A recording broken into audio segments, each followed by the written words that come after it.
एकदम सड़क बिछा दी, ना टुंटिया कनेक्शन किया, ना सीवर कनेक्शन किया, वो पानी कहां जाएगा भाई साहब? क्यों वहां सीवर दबाई गई?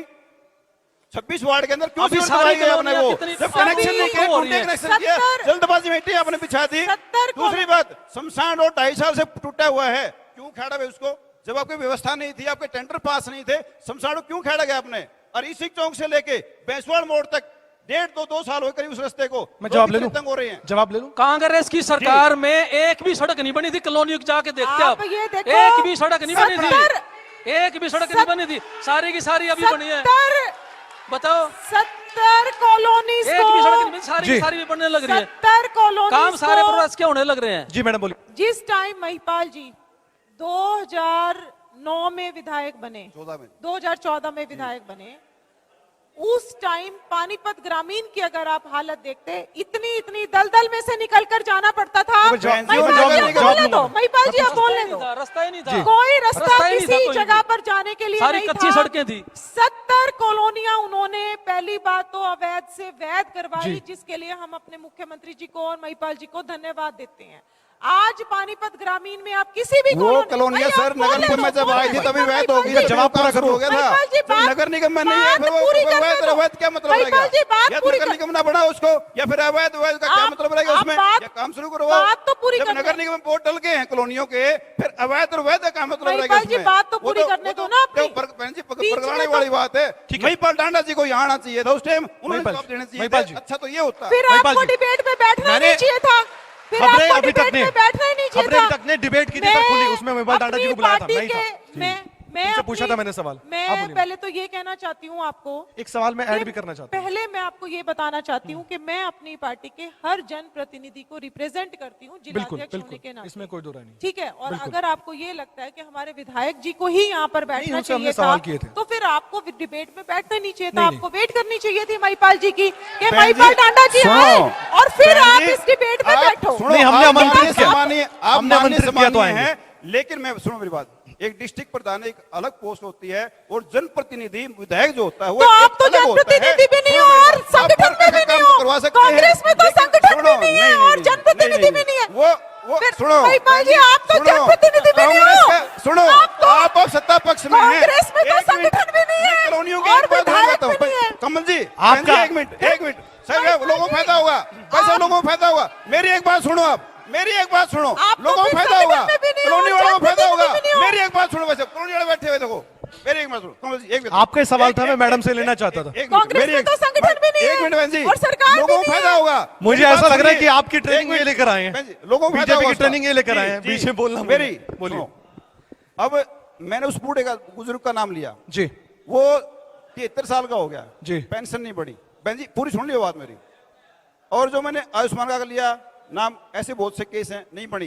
दूसरी बात, सुकन्या योजना, जो उसका नाम और भी कुछ हो सकता है, जो सरकार उसमें कन्यादान में पैसे देती है, उसमें ग्रामीण में कॉलोनियों में कितने लोगों को पैसे मिलते हैं। चौथी बात, जो कच्चे मकानों को प्रधानमंत्री रोजगार के तहत, उसके प्रधानमंत्री योजना के तहत पैसे मिलते हैं 2.5 लाख रुपए, कितने लोगों को मिले हुए हैं। तो ऐसी कितनी योजना, कोई डिस्पेंसरी आज नई कॉलोनियों में खोल ली हो, इस तरह कितने ग्रामीण के कॉलोनियों के अंदर कोई काम किए हो, गांव के अंदर कोई आपका कारोबार कैसा? एक अब मिनट, सुनो जो मैंने बात, कहा, अब कोई भी एक ये मिनट, छोटे मुद्दे हैं भाई साहब, ये आप उठाते छोटे नहीं हो। मुद्दे कौन सा मुद्दे? भारत माता की